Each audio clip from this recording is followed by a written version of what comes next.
Olá, pessoal! Estamos de novo aqui para a segunda live dessa maratona de lives que o Café Combustível está realizando neste dia 1º de outubro, que é o Dia Internacional do Café.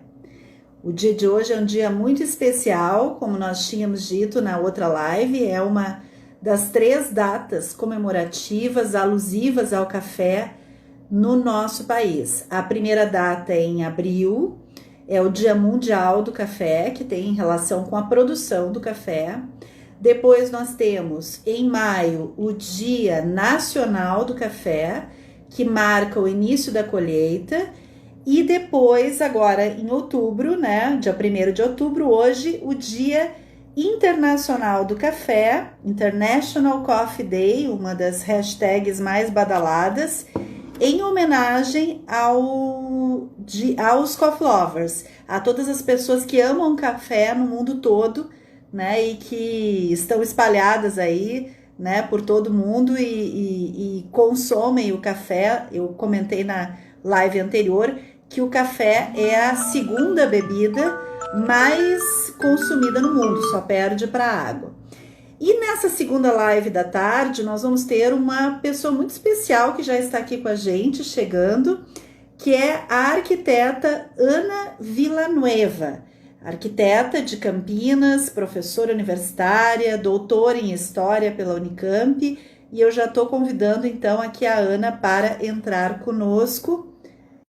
Essa tão rica de cultura, de patrimônio histórico, de arquitetura. Tudo bom, Ana? Seja muito bem-vinda. Tá me ouvindo, Ana?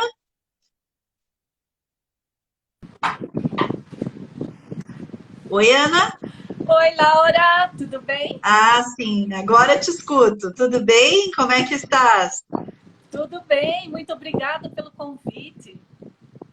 É um prazer grande te receber, e o que eu acho mais interessante no Café Combustível é isso. Eu estou aqui no Rio Grande do Sul, tu estás aí em Campinas, e o café tem isso de maravilhoso, né? Ele conecta as pessoas. Através de uma amiga em comum que vai estar conosco hoje também, que é a barista Sandra, colega, jornalista, nós nos aproximamos, né, Ana? Isso é muito legal. Sim, é um prazer. Então, deixa eu primeiro te apresentar e já vamos começar o nosso papo, porque temos muitas pessoas interessadas, é um tema muito rico. E antes de apresentar a Ana, eu quero dizer que a Ana foi minha fonte também em um texto que eu publiquei ontem à noite lá no nosso site Café Combustível. Então, como a nossa conversa vai ser sobre fazendas, sobre paisagens, sobre arquitetura, quem quiser ver fotos disso tudo que a gente está falando, né, e saber um pouco mais, vai lá no Café Combustível, que você vai poder ilustrar, né, ter ilustrado tudo isso que a gente vai falar. Mas a Ana, ela é arquiteta e urbanista, ela é mestre em arquitetura e urbanismo, doutora em história pela Unicamp, morou já em Paris, onde fez um estágio no museu, estudou na Sorbonne, em Paris, e onde fez um estágio no Ministério da Cultura.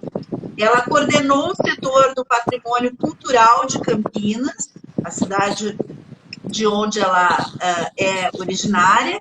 Ela é docente também, já foi docente na Unicamp, na Unimep, na Unip, já coordenou o curso de arquitetura, recebeu a medalha Antônio da Costa Santos na Câmara Municipal de Campinas e atualmente desenvolve projetos e obras de restauro em várias fazendas, em vários locais, com destaque para a Fazenda Atibaia, em Sousas, na região de Campinas, que é uma das fazendas que nós temos lá no site, fotos, muito lindo o trabalho que a Ana fez. Ana, seja muito bem-vinda, então. E eu queria começar, ontem nós tivemos um papo preparatório entre nós duas, e a gente falou muito sobre a história das fazendas do café. Queria que tu falasse para nós como é que foi esse percurso do café do ponto de vista arquitetônico. iniciando no Vale do Paraíba, né, e depois migrando para o Oeste Paulista. Bem, a gente tem muita coisa para falar, mas eu vou tentar ser muito sintética, né? Porque a gente poderia ficar o dia inteiro conversando sobre esse assunto. Então, o que aconteceu aqui no estado de São Paulo foi que, com o fim do ciclo do ouro em Minas, as pessoas saíram de Minas, voltaram para São Paulo, isso no começo do século XIX, e se instalaram inicialmente no Vale do Paraíba. Alguns viveram de subsistência e outros, enriquecidos com o dinheiro do ouro, tiveram suas fazendas e começaram a plantar café no início do século XIX. Vai coincidir no começo do século XIX, em 1808, com a chegada da corte no Brasil. Em 1816, nós temos a Academia de Belas Artes no Rio de Janeiro. E essa academia, ela prezava pelo estilo neoclássico. Esse estilo, ele vai ser muito forte e ele vai ser o estilo da corte, que é o Rio de Janeiro. E por isso vai influenciar na arquitetura das primeiras fazendas de café, que vão estar no Vale do Paraíba. As mais próximas da cidade do Rio de Janeiro vão ter mais influência da arquitetura neoclássica. As que estão mais aqui no estado de São Paulo, na cidade como Bananal, Areias, próximo de São Luís do Paraitinga, essas fazendas, elas ainda possuem uma construção tradicional e vão receber alguns classicismos, mas ela não se pode dizer que é uma fazenda neoclássica, mas ela tem essa influência. Então, quanto mais perto do Rio de Janeiro, que era o Império, né, a sede do Império, mais neoclássica. Exatamente, que é o caso de Vassouras, Valença, das fazendas dessas localidades, né? Que foi a que eu dei como exemplo, que foi a fazenda do Secretário, que possui 2 frontões, né, na sua fachada e elementos do neoclássico, como, por exemplo, o arco pleno com algumas gotas, com alguns elementos que a gente chama de tríglifos. Então, existem elementos que são da influência direta do neoclássico nessas fazendas próximas da cidade do Rio de Janeiro. Esse é um primeiro momento. E depois nós temos, mais ou menos até a metade do século XIX, uma exaustão da terra nessa região do Vale do Paraíba e também a falta de conhecimento profundo da lavoura do café, né, porque ainda era o início, e uma decadência dessa região. Essa decadência também coincide com o início do fim da escravatura. Então, no Vale do Paraíba, ainda a grande mão de obra foi escrava, o que representa também um tipo de construção. De arquitetura. De arquitetura. Que tinha a senzala, que é aquilo que a gente coloca até no texto, está muito relacionado à Casa Grande Senzala, né? O que é retratado no livro. A Casa Grande, né, onde ficavam os barões do café, e a senzala era retirada ou ficava no mesmo prédio? Como é que era? Tinha as duas coisas, né? Os escravos que trabalhavam na casa, alguns ficavam no porão, para ficar mais próximo da casa, né? E os escravos da lavoura, eles eram diferenciados. Eles ficavam numa construção próxima da Casa Grande, mas não dentro, né, muito próxima. Eles ficavam próximas o suficiente para serem vigiados, né, no chamado terreiro, né, de café, próximos do terreiro de café, mas não dentro da casa. Então, esse é um tipo de arquitetura de fazendas, né, ligado ainda a essa mão de obra escrava. Isso vai até mais ou menos, não é uma data precisa, tá? Mas até mais ou menos 1850, quando começa a decadência na metade do século e começa a ascensão do Oeste Paulista. O Oeste Paulista, que é a região de Campinas, Amparo, e depois atinge Araraquara, São Carlos, outras cidades, né? Ela vai ter outras características. Porque aí os erros que foram cometidos, né, no Vale do Paraíba vão ser corrigidos aqui. Uma outra coisa que eu esqueci de falar é a plantação do café no vale. Lá no Vale do Paraíba, eles plantavam no vale com a geada, ele se perdia rapidamente. Aqui na região de Campinas, ele vai ser plantado na meia encosta, justamente para poder evitar as geadas. E aí as construções, elas vão ter os mesmos equipamentos, que é a Casa Grande, a Tulha, no início ainda tem senzala, né? Porque a mão de obra imigrante, ela chega aos poucos, mas ela chega a partir da metade do século XIX. Nós tivemos aqui em Campinas italianos, suíços, portugueses, espanhóis, e depois veio também outra imigração, japoneses, né? Mas assim, o forte mesmo foram os italianos. Né? Relacionado ao café, sim, principalmente os italianos, né? Principalmente os italianos. E eles trazem um saber fazer, né? Um construir diferente, né? Também ligado ao clássico, mas já não o neoclássico da corte, já um clássico ligado ao Renascimento, que a gente vai chamar no século XIX de neo-renascimento.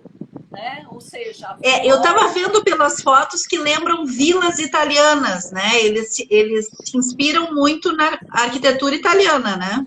Se inspiram na arquitetura italiana, as colônias também, as casas dos colonos, né?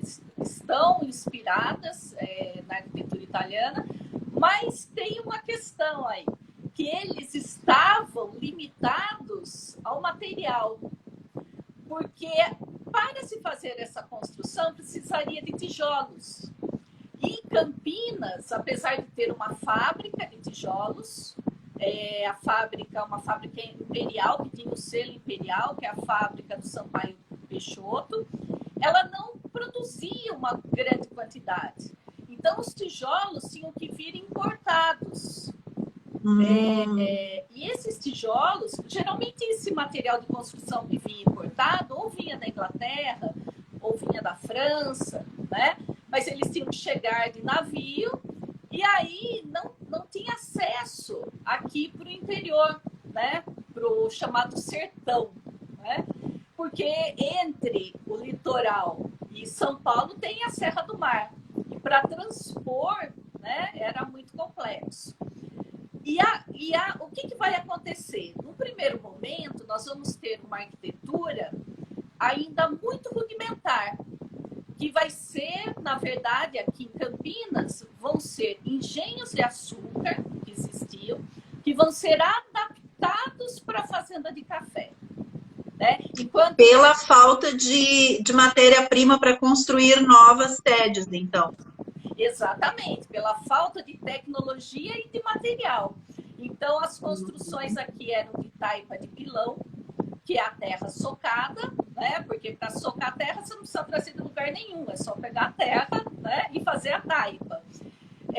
E uma adaptação desses engenhos que já existiam para fazendas de café, que é o caso da Fazenda Atibaia, que eu mostrei para vocês, né, que está lá no seu artigo. Está lá no site Café Combustível. Eu vou só te interromper um pouquinho, Ana. Para quem está chegando agora, a gente está falando sobre a arquitetura do café ao longo da história, das casas sede, das fazendas, e a professora Ana já está sendo elogiada, acho que é por um aluno, ex-aluno, né, que está dizendo que a professora Ana é maravilhosa.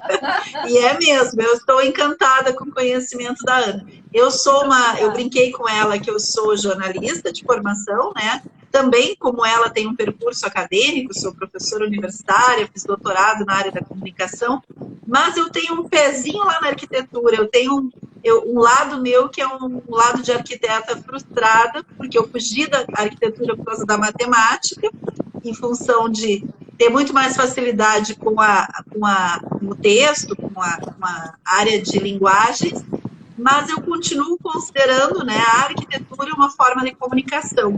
E eu sou uma grande admiradora, tanto da arquitetura quanto da história. Então, conversar com a Ana desde ontem está sendo encantadora, assim, para aprender muito. Mas, Ana, então, do Vale do Paraíba, essa orientação mais neoclássica, quanto mais próximo da sede do Império no Rio de Janeiro, chegando em São Paulo, aí teve a questão das ferrovias, né, que eu acho que é bem importante a gente mencionar. E eu queria te perguntar, antes das ferrovias, as cores originais dessas casas, porque hoje muitas viraram projetos, inclusive, de turismo, né? A gente vai, visita, tem roteiros, né? Na região do Rio ali tem roteiros. Mas a gente vê hoje essas casas pintadas de branco, amarelo, claro, né? E tem a questão da cor dos cafezais, que são lindos, né? São verde, vermelho, enfim, tem todo aquele colorido do cafezal. Quais eram as cores originais dessas casas, tanto na região do Paraíba, quanto depois em São Paulo? Nós temos que pensar nas técnicas disponíveis da época, né? Não existia tinta latex, não existia esmalte, o que nós tínhamos, né? Não existia indústria, era muito usado um pó, que a gente chama de pó xadrez hoje, né? Misturado com a cal. E geralmente eram usadas cores básicas, né? Principalmente tons ferrosos, como o vermelhão, o ocre, né? O azul era muito raro. O azul a gente chama até azul da Prússia, era assim, difícil de chegar, mas também existia, né? A gente tem essa visão casa azul e branca, mas na verdade aqui as fazendas de café eram principalmente ocre e vermelhão, que eram cores básicas, alguns verdes, né? Mas era mais marrom e ocre mesmo. E hoje elas são pintadas de cores claras, né? Acho que talvez para contrastar com a paisagem, né? Eu acho que o que aconteceu é que o gosto do moderno, né?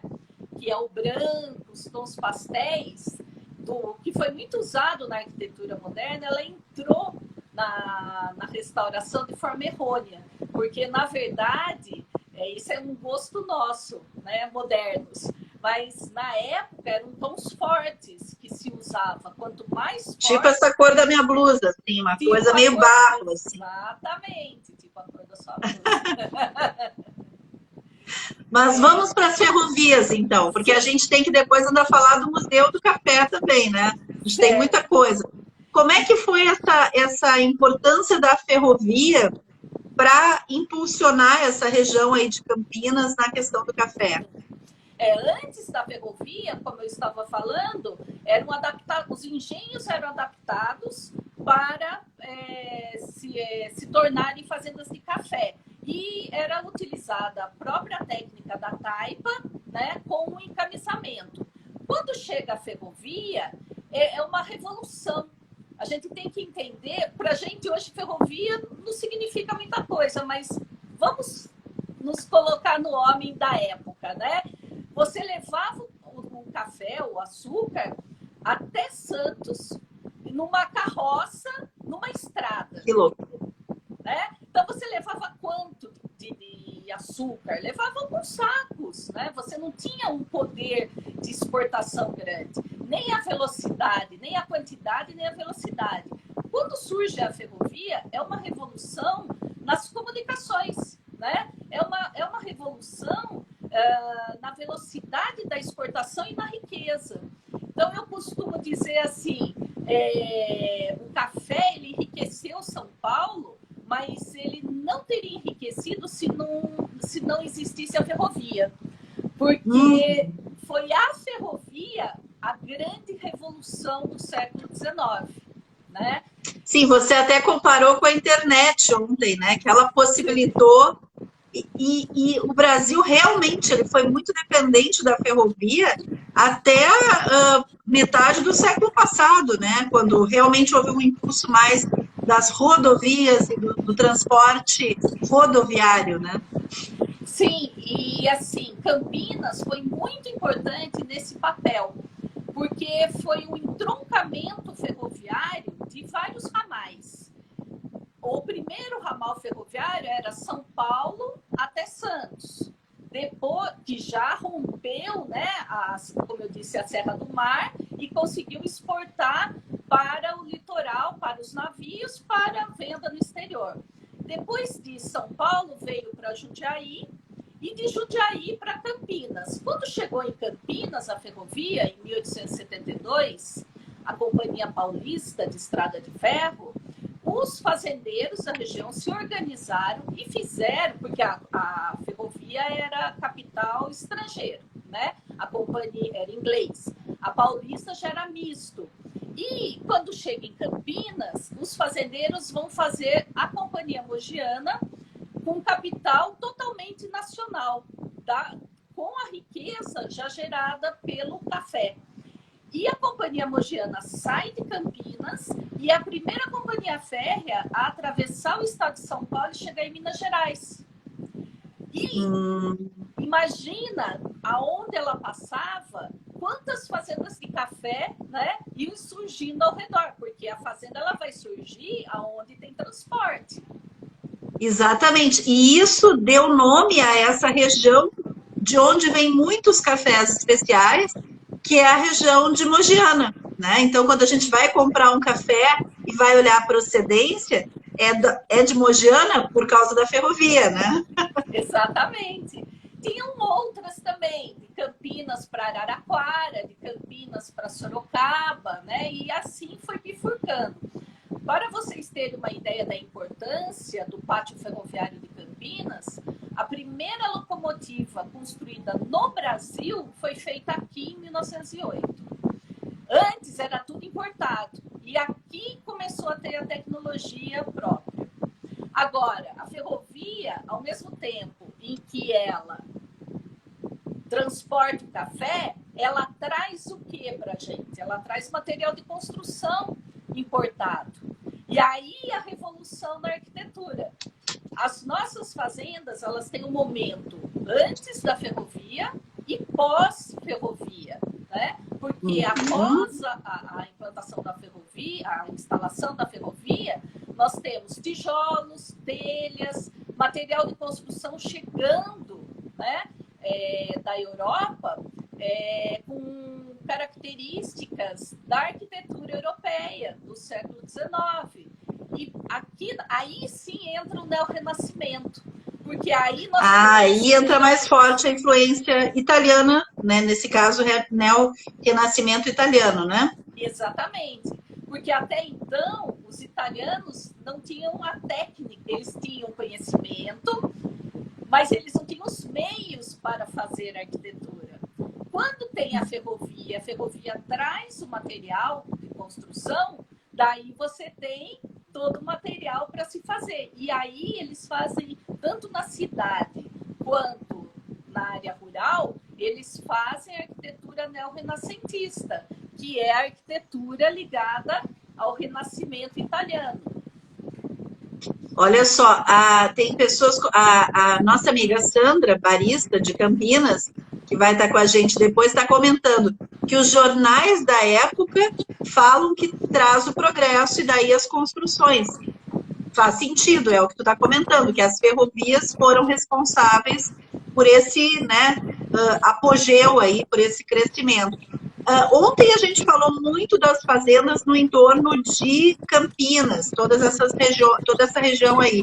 Mas eu queria te perguntar se tu tem conhecimento também das fazendas mais de Minas, porque aí depois a produção do café volta para Minas, né?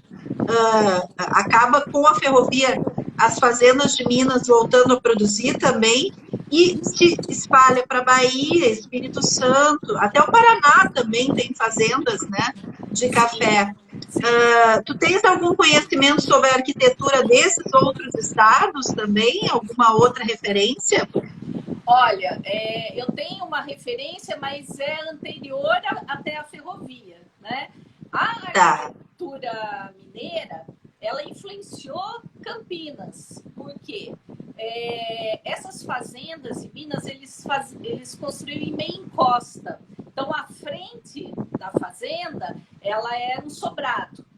E na lateral ou no fundo era térreo. Então, aproveitava, né, o declive e fazia em meia encosta, que é o caso da Fazenda Atibaia, que eu mostrei para vocês, né, que eu restaurei. Ela é uma fazenda em meia encosta que é de influência mineira. Outra influência mineira que vem aqui para Campinas é a construção com pedra, porque aqui em São Paulo nós estávamos acostumados a fazer a taipa de pilão, que é a terra socada, né? Mas os mineiros, né, quem já foi para Ouro Preto, vê que as construções são em pedras, porque por causa da grande declividade, você tem que construir em pedra para a enxurrada não levar a terra, né? Se fosse de terra, então tem que ser em pedra. E essa tecnologia de construção em pedra também entra aqui nas nossas fazendas, né? Mas isso é um momento até anterior da ferrovia. É quando entendi. Tá, eu voltei para trás. E como é que elas estão por dentro? Porque ontem também a gente não falou muito sobre isso, assim. Como que elas estão por dentro? Existe uma grande mesa de jantar, né? Eu vi, porque eram outros hábitos culturais, né? Outros formatos de família, né? Famílias muito grandes. Como é que era essa questão cultural dentro de casa, assim, dos espaços dessa casa-sede? As sedes de fazenda, elas seguem um programa muito tradicional. Pouco foi revolucionado nesse começo do século XIX até na metade do século XIX. Ela só vai mudar mesmo no fim do século XIX. O que a gente tem de interessante, né, que na verdade é triste, não é interessante, são as alcovas. Que que triste. É triste. Página triste da nossa história. Então, isso entra na fazenda, né? São quartos que não têm janelas e a porta dá para o quarto dos pais, que é onde ficavam as donzelas, né? As mulheres, para não ter contato com as pessoas de fora. Então... Sabe que aqui no Rio Grande do Sul nós temos algumas construções antigas também, principalmente na região sul, Pelotas para baixo, que tem isso também. Era uma tendência na época, né? Sim, e isso vem bem mais antigo, vem desde o século XVII, porque eles diziam, né, que os males vinham pelo ar. Uma desculpa para prender as mulheres, né? Que elas ficavam doentes enquanto ficavam fora, né? Mas, na verdade, era um sistema de controle mesmo, né? Para as filhas mulheres. Isso para as filhas mulheres. Porque os homens tomavam ar e não fazia nada para eles, né? Que horror. E aí depois provavelmente desenvolveu até doenças, né? Aí tinha pneumonia, não tinha tratamento que a gente tem hoje.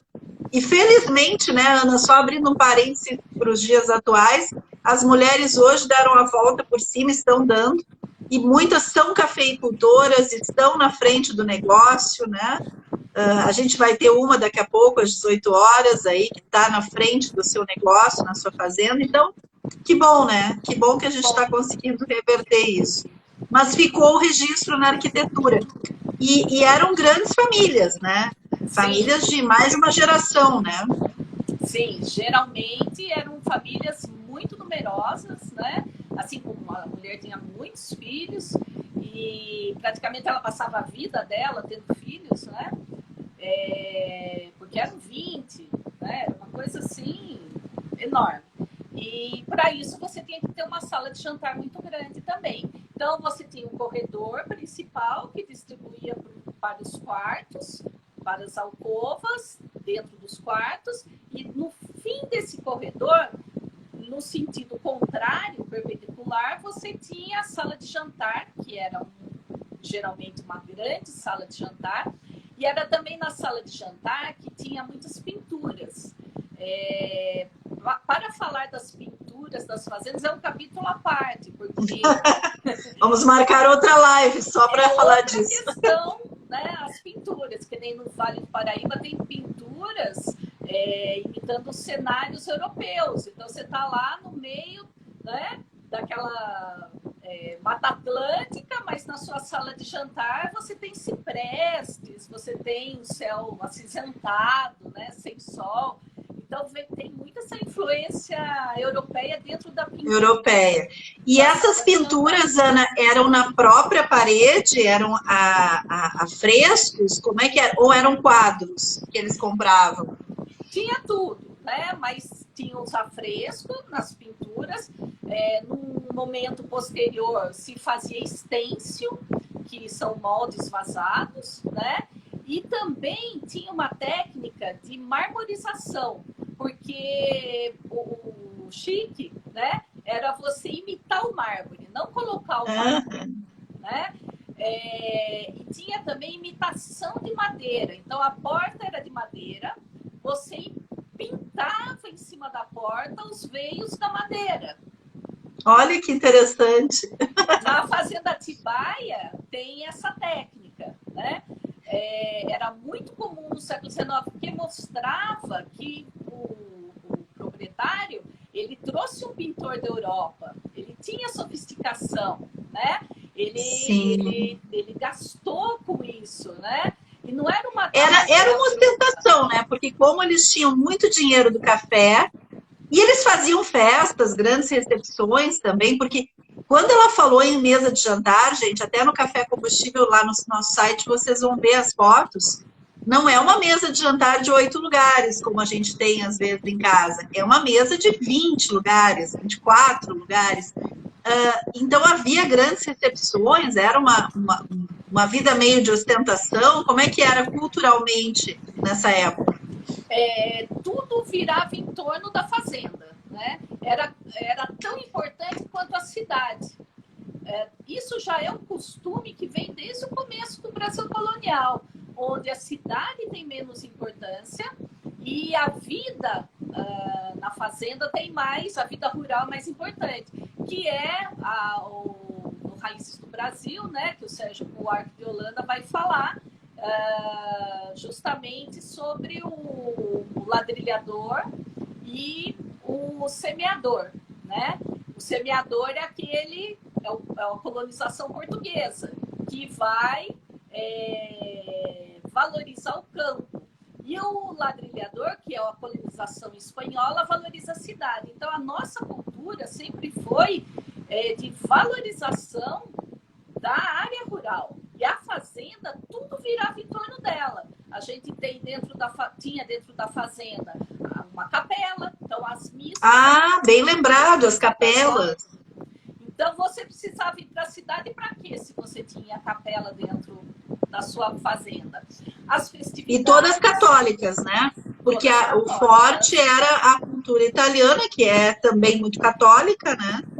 Mas tinha os escravos que transformavam essa cultura católica sem os donos saberem, né, da sua cultura de raiz africana. Então, o sincretismo, daí que surge o sincretismo com enfim, com o candomblé, com a umbanda, né, e todas as religiões africanas. Que legal isso, né? Isso surge no terreiro de café. Por Olha, isso, só isso dá uma matéria. As religiões africanas, de matriz africana, são terreiros, né? Uhum. Que bacana isso dá. Até vou pesquisar aí com pessoas que entendem também dessas religiões afro e que estudam o sincretismo, porque tem aí um ponto de encontro com o café, né? Mais um ponto de encontro aí com o café. E eu queria que tu falasse antes. Outra linha. É uma outra linha. Eu queria que tu falasse um pouco mais sobre as fazendas. A gente está com 40 minutos e no final a gente vai entrar no Museu de Santos, né? Que é um ponto turístico hoje. E que tem, claro, uma relação também com tudo isso que tu está falando. Mas tem algum outro ponto das fazendas que a gente não comentou, que tu acha que é interessante destacar, que está lá na matéria ou que a gente não mencionou e que tu quer fazer alguma referência aqui? Eu acho assim que é só importante reforçar a diferença das primeiras fazendas que antes da ferrovia, e depois da ferrovia, né? Porque depois da ferrovia, com os materiais importados, a gente tem outro estilo de arquitetura.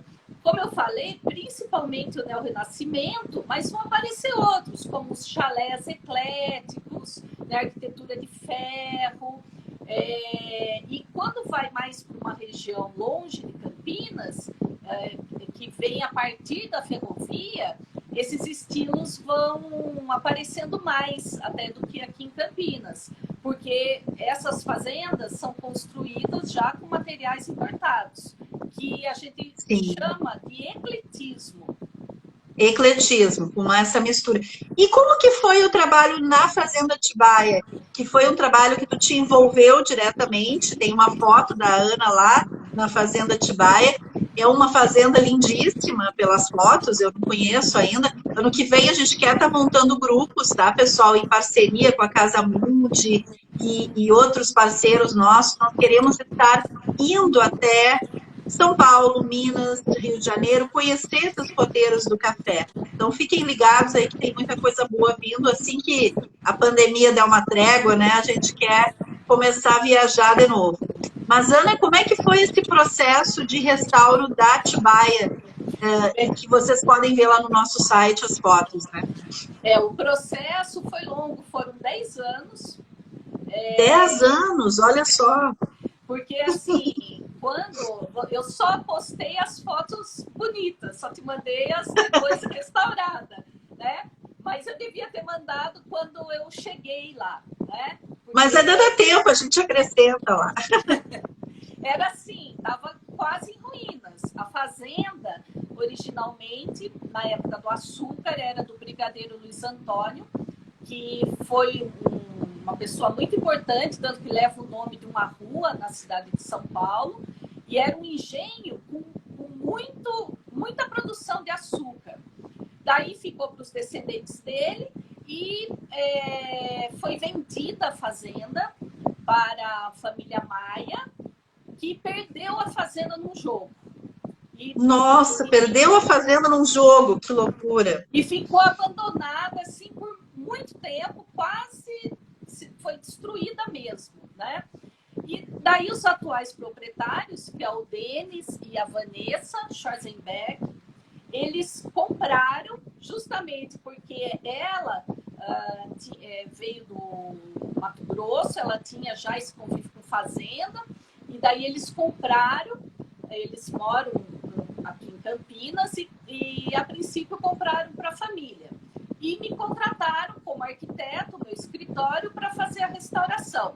Hoje funciona um espaço de eventos, né? Eles recebem, inclusive, visitas, né? Se vocês vierem, a gente vai poder. Vamos lá para a Fazenda Atibaia, com certeza. Eles são muito, assim, atenciosos, solícitos. Eles fazem eventos como casamento, né? Algumas buffets, festas. Hoje, né? Mas quando eu comecei a trabalhar lá, foi em 2003, se não me engano. A data foi 2003, 2004. Fiz o projeto de tudo, né? Da Casa Grande, do paisagismo, da Tulha, né? Da senzala, do engenho. Mas o que realmente ficou pronto totalmente foi a Casa Grande. O que foi muito difícil foi a pesquisa histórica, porque tinha pouco material. Eu contei muito com uma antiga funcionária da fazenda e algumas fotos que eu encontrei, e a pesquisa de um historiador aqui local, e fiz um restauro que a gente chama de restauro italiano, porque existem várias linhas de restauro. Também é assunto para outra live, porque é bem longo, né? Sim, é um assunto amplo, né? Muito amplo.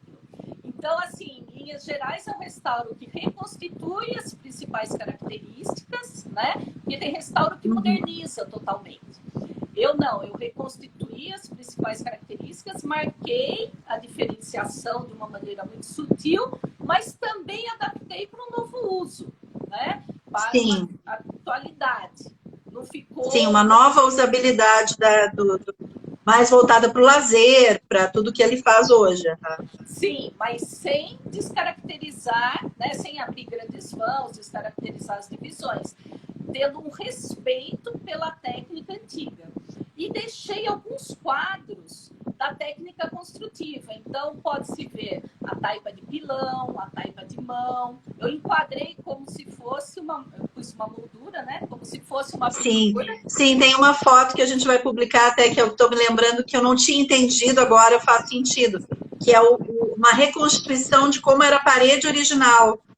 É a parede enquadrada, né? Como Sim. se a técnica construtiva fosse a obra de arte, né? Olha que lindo isso, muito lindo. E o mobiliário, em algumas peças, está preservado. Eu vi que lá tem a sala de jantar, tem esses afrescos que tu estavas falando, os quadros, né? Olha, infelizmente o mobiliário não existia quando foi comprada. Ah, ele foi comprado, aquele mobiliário, de antiquários. Comprado. Isso, comprado de época, mas ele não é da fazenda, né? Sim, foi uma adaptação. E essas fazendas, a maioria mudou de dono em relação à família original? Ou existem alguns casos em que lá a família é a mesma família de lá de 1850? Olha, pouquíssimos casos aqui em Campinas, existem algumas, mas a maioria foi vendida. Por exemplo, tem até uma fazenda aqui que é eu acho que é do dono do Bradesco. Tem assim, são grandes proprietários, assim, pessoas com poder aquisitivo que compram essas fazendas, porque elas são enormes, né? Então, assim, muitos herdeiros, porque os antigos barões tinham muitos herdeiros, né? Não tinham como fazer a manutenção. Então, eu acho que era mais fácil a venda dessas fazendas, né? E a produção do café continua, mas não é o foco principal. Por exemplo, se a gente for olhar algumas, hoje tem um foco mais para o turismo, para o entretenimento. Até produzem café, mas em menor escala, né? Sim. Tem algumas fazendas, como a Fazenda Bonfim, aqui em Campinas, que dá para ver que ainda tem produção de café, mas em bem menor escala. Até porque o forte hoje, o principal, o primeiro lugar, segundo o anuário agora do café de 2020, da BIC, é Minas Gerais, né? Minas Gerais concentra hoje, é o estado com maior produção. Então, realmente, essa parte mais profissional do café commodity que a gente estava falando, e mesmo dos cafés especiais, ela foi para Minas, Bahia, Espírito Santo, e ficou nessa região muito também o aspecto histórico do café, né? E vamos sair um pouquinho de Campinas e vamos agora para Santos, né? Que é no litoral paulista e é a cidade onde, nesse período, e ainda temos o Porto de Santos ativo, né? Mas nesse período era o grande porto de escoamento da produção do café e de outros produtos brasileiros. E aí eu quero que tu fale, hoje eu até estava olhando algumas fotos e é lindíssimo o prédio, realmente, é num fim de rua, né? Nós temos ali um prédio que funcionava a Bolsa do Café, né? Que era justamente onde era negociado o café, os barões, tem uma sala grande ali, onde os barões negociavam, e hoje ele se transformou em museu. Então, eu queria que tu falasse para nós um pouco sobre esse prédio, que também é um ponto turístico, que também merece ser visitado ano que vem, né?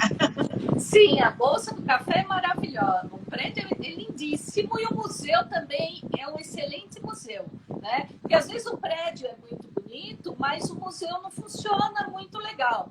Mas aí o museu é fantástico, entrem no site, gente, é uma atividade cultural em cima da outra. Assim. Agora parou um pouco, mas está voltando aos poucos. Mas tem as exposições virtuais, né? Que eles fizeram agora pelo site. Então, por aí você vê que é um museu cuidado mesmo, né? Mas falando do prédio, que é mais o nosso foco, ele foi construído em 1922. Então, você veja, ele é um prédio bem tardio com relação ao café, né? Sim. Porque em 1930 a gente tem a quebra da Bolsa, né? Sim. E a gente está falando de 1922. Semana da Arte Moderna, né? Inclusive, né? Estavam se falando, já estava sendo lançada a arte moderna em São Paulo, né? E o prédio que foi construído foi um prédio eclético. Um prédio principalmente neorrenascentista, mas ele tem elementos também do barroco, que é o portal de entrada. Eu nunca vi estudos sobre isso, mas no meu conhecimento, eu acho que ele foi baseado, aquela parte redonda da frente, ele tem alguma influência de uma igreja barroca de Roma, que é a Santa Andrea do Quirinale, que é de um arquiteto chamado Bernini, um arquiteto barroco muito importante, que fez a igreja redonda e a entrada redonda, né? Então, esse prédio, ele tem características do neorrenascimento, como eu falava, né? Que são os vincos, as colunas, esses vincos na argamassa chama rusticação, pode se chamar também de bossagem, que é muito característico do neorrenascimento, né? As colunas, os anéis, a gente tem também os tímpanos, que são pequenos frontões em cima de janelas, que são características do neorrenascimento. Mas aquela frente arredondada, para mim, é um neobarroco. E não me surpreende, porque na década de 20, o neocolonial era muito importante no Brasil. Então, a volta do barroco, ele era característico da década de 20 mesmo, né? Assim, 20, 30, né? Sim. E aí se configura como um prédio realmente eclético, porque mistura dois estilos históricos do passado de forma harmônica. Então, você tem essa convivência entre dois estilos ao mesmo tempo, e isso não causa nenhuma estranheza. Isso é o ecletismo, né? Aqui em Porto Alegre, não sei se tu tens oportunidade, já tiveste a oportunidade de vir até Porto Alegre alguma vez. Sim, já. A gente tem um arquiteto que marcou época aqui também, que é o Theo Widerspan, de origem alemã, ele, e que tem muitos prédios que, olhando pelas fotos, a gente vê uma similitude entre, claro, guardadas as proporções, mas era uma influência, são da mesma época, então é uma influência que permeava a arquitetura da época, né? Sim, o ecletismo, ele dura, né, até o começo do século XX, mesmo tendo os modernos sendo ativistas contra o ecletismo, né? E aí ela vai ser criada para ser a Bolsa do Café, em 1922, eu não sabia a data, agora fiquei sabendo por ti. E logo em seguida tem a queda, né, das bolsas, aí, a grande crise, né, dos anos 30, de 29, a grande crise, que agora sempre se falava na grande crise de 29, agora vai se falar na grande crise de 2020, né, com a pandemia.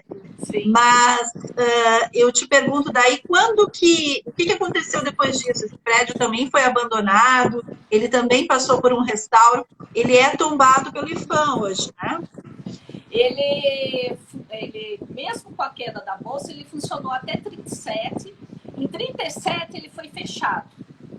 E depois ele foi retomado na década de 40, não sei exatamente a data, eu acho que foi 42, mais ou menos. Ele foi retomado como pregão de café e foi até os anos 50.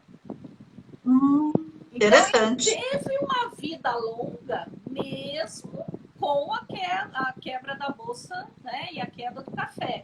E até a década de 50 ainda acontecia assim, a venda de café, eles levavam o café, as pessoas olhavam, na parte superior ficavam olhando ali no pregão o que acontecia. Então, ele teve uma vida muito pulsante. Mesmo tanto que a sala do pregão está intacta, né? Todo aquele eixo central ali está intacto, né? As pessoas podem ver como era, né? E aí, claro, tem cafeterias, tem exposições, outras coisas junto, né? Sim, mas deve ser um museu. Eu ainda não tive a honra de conhecer. Eu conheço Campinas, a tua cidade.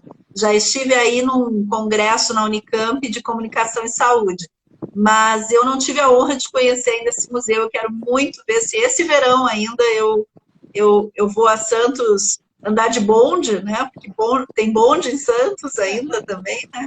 E conhecer o Museu do Café. E aí aproveita e já vamos visitar algumas fazendas aí, já combinamos, né? Eu, você, a Sandra, né? Fazemos um passeio aí em conjunto. Mas, Ana, eu quero te agradecer muito. Nós estamos a 10 minutos aí do nosso tempo ser concluído e o Instagram nos derrubar, né? Mas a gente, como tu disse, a gente poderia ficar falando muito tempo, talvez rendam outras lives sobre esse assunto, né? Porque realmente é um tema riquíssimo, né? Como ela mesma disse, não é só o lado de fora, é o lado de dentro das fazendas, então tem todo esse lado do mobiliário, dos costumes, que é fantástico. Então eu queria te agradecer muito, né? Dizer que eu aprendi muito contigo, não só agora na live, que todo mundo teve a oportunidade de assistir, vai ver depois no IGTV, mas ontem na nossa entrevista antes, né, preparatória. Então eu queria que tu desse o teu recado final e depois convidar vocês para continuar prestigiando essa maratona, que temos mais 2 hoje ainda, com pessoas que são muito ligadas, mulheres, muito ligadas ao café também. Eu queria agradecer o convite, porque sempre é muito importante difundir o conhecimento, e queria convidar a todos para me acompanhar nas minhas redes sociais. Eu tenho um site, www.arquiteturacomvilanueva.com, onde tem inclusive um blog com textos, lives, essa com certeza vai estar lá também. E também no YouTube, no meu canal do YouTube, Arquiteta Ana Villanueva, onde eu fiz algumas filmagens explicando a arquitetura de Diamantina. Espero que acabe logo essa pandemia para a gente poder ir de novo nas cidades, né? E poder falar das cidades estando nas cidades, né? Exatamente, botar o pé na estrada, né? Com certeza, é o que a gente gosta, né? E de conhecer a história, conhecer todo esse lado. Mas, Ana, o teu trabalho é fantástico. E quem quiser, além de visitar o site da Ana Villanueva, depois a gente pode colocar os links nos comentários também, e o YouTube da Ana. Se vocês acessarem o nosso site, eu convido todo mundo que veio através da Ana, né, arquitetos que nos ouviram, que nos assistiram, sigam também o Café Combustível, porque café combustível é sempre combustível, né, de todo mundo, de arquiteto, de jornalista, de todo mundo. E lá no Café Combustível, a última matéria postada ontem à noite é com a Ana, com fotos das fazendas que ela nos passou, tanto das fazendas do Vale do Paraíba, quanto da Fazenda Atibaia, restaurada aqui, aí, né, na região de Campinas. Mas, Ana, muito obrigada mesmo, de coração. Vamos nos conhecer em breve, pessoalmente, e continuar essa parceria. E dizer que nas 18 horas a gente tem uma mulher cafeicultora, né, na nossa próxima live das 18. Temos a Valéria Vidigal, que é de uma família muito ligada ao café, pai dela agrônomo, né? E ela casada com cafeicultor, também cafeicultora, e artista plástica, né? E a gente valoriza muito, né, Ana, a arte também relacionada ao café.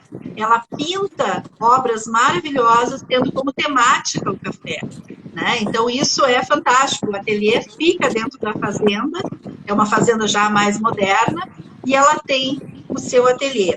E às 20 horas, encerrando essa maratona, a nossa amiga em comum, a Sandra Raci, barista aí de Campinas, que tem blog, que tem coluna, que é professora também na área de gastronomia e que vai estar dando dicas para nós em vários métodos aí de preparo de café.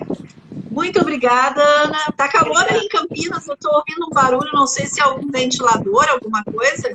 É o ventilador, porque eu não estou aguentando sem ventilador. Sabe que nós aqui estamos de manga curta, mas não está ainda tão calor, porque o que a gente viu no noticiário é que está um calor histórico aí em São Paulo, Rio, né? Uma coisa que está chegando para cá também, que vai a mais de 40 graus.